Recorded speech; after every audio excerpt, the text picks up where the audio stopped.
Some safe havens are, well, apparently not so safe. Today's closer says investors are missing some key points in an environment where interest rates are going up and some big bubbles are ready to pop. It's all very ominous. CMG Capital Management CEO Steve Blumenthal joins us now to explain. Steve, bubbles about to burst? What are you talking about? Well, that sounds awfully scary. It does. Yes, we don't mean it that way. Okay. Well, the big bubbles are in the bond market, the biggest bubble of I think, of all time in government debt. And then we have issues with government promises and pension plans, underfunded, missing targets, actuarial return targets.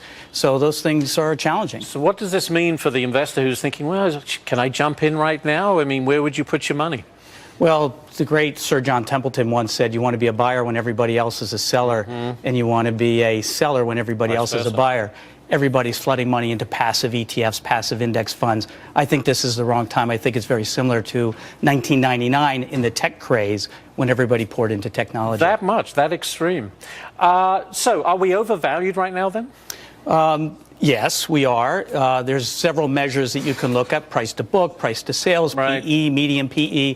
By all those measures, we are at higher levels than we were in 2007. There's only one time in history where valuations were higher. That was at the top of the bubble in 2000. So it's richly priced. What's interesting is it can tell us an awful lot about what the next 7-year returns are going to look like, what the next 10-year returns will look like. What are they going to look like? Not so good. So I would say... You're full of fun today, aren't you? Yes. It's a Monday. Now, let me say that we're bullish on the market. The trend continues to be favorable. That's where the asset flows are. Right. But I don't know where the market's going to be the next year to 2 years, but for the next 10 years, returns are somewhere in the 0 to 2% range based off of historically high valuations. It feels like we're moving sideways now as the exuberance and the optimism over President Donald Trump coming in, promising corporate tax cuts, individual tax cuts, deregulation, you name it, massive infrastructure spending. It was all very positive. Now we wait to see it become reality. The market appears to just be waiting. Is that an accurate description? I think that's very fair to say.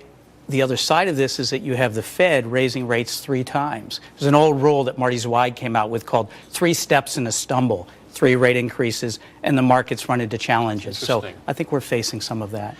So we got the big healthcare reform vote on Thursday. What about healthcare stocks? I have a hard time figuring out how they react to what's going on with healthcare reform. Well, we measure momentum, so we're looking at asset classes in our trend-following trading strategies. We don't see healthcare bubbling up to the top in leadership, so we're not seeing the strength in those asset classes. We spoke to one of the voting members of the FOMC earlier in the show, Neil Kashkari, and he said, look, I voted no to raise rates because core inflation is not close to the 2% level. There's still room and slack in the labor market. There's no need to raise rates. What's your thoughts, given the fact that the market seems to expect another 2 rate hikes by the Fed? Well, globally, there is no sign of a recession. Domestically, there's no sign of recession. So we are seeing periods of growth that's stronger. If we are able to bring back, repatriate $2 trillion in corporate cash, that's bullish. If we get tax cuts, that's going to be very bullish. And I think the Fed is kind of countering that. 10 of the last 13 recessions have started after the Fed has raised in their rate cycle. So I think we're looking at that. You know, a lot of the stocks we follow daily, because it seems that they are the big sexy stocks, if you like, the Apples, the Facebooks, the Netflix, the Googles, Alphabet, I should say. Is that a good place to put money? I know that some of the prices are high, but it seems that those are the stocks that really drive. The trend is positive, right? So I think that that's a plus. In the back of my mind is the 200-day stop-loss moving average rule. So when the markets are stretched, richly priced, the greatest risks come in those periods of time. Unfortunately, we're in the most expensively priced area of the last 100 years with valuation. So risk is there.